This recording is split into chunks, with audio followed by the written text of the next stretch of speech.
Occupational cancer is a hidden blight, and in our role with 44,000 people engaged in organisations, we have access to knowledge, evidence, and we have the potential to drive change as well.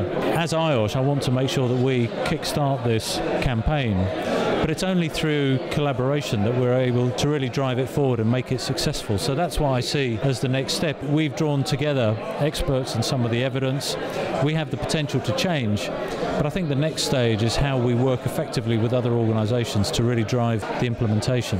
So I see today as really the first step in a long journey. This isn't going to be an issue that's solved in one evening. Our research has shown that occupational cancer is a real concern, and it's very encouraging at the beginning of the launch of the IOSH campaign to find that so many companies have already signed up to the pledge, and that there are others beginning to add to their names, and I hope that this will continue. I was very struck by the data that was outlined by Lesley Rushton around the volume of work-related cancers and the small number of carcinogens that account for the large volume of those work-related cancers, and the fact that if we just, for example, focus on compliance with the existing standards, we will significantly reduce the rate of work-related cancer. So if we just do what we've got to do anyway, that would have a huge impact. Transport for London is supporting No Time to Lose because as a major employer, we have an obligation to our staff and our supplier staff to make sure that they're not exposed to these harmful carcinogens, particularly as a transport organisation from diesel,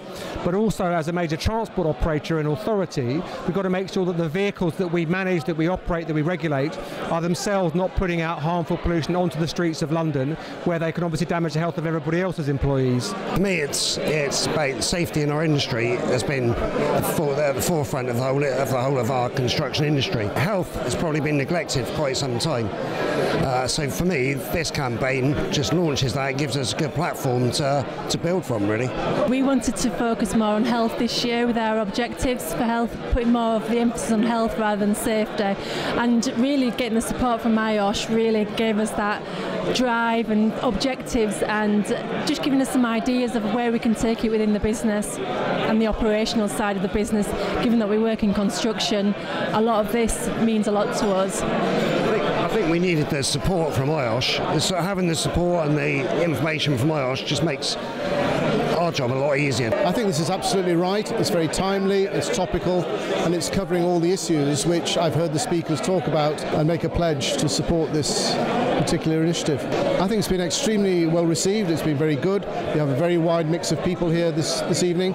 The presentations have been very good. The corporate information that's come out will be good publicity information to cascade down to directors and senior managers across our operations. I'm really encouraged by how many people we have got involved in this. You know, I think the subject has grabbed people's attention, and we've reached out to our OSH community worldwide and have got supportive statements from about 10 different countries worldwide already. So I think, you know, this is just a start. I think we can go a lot further.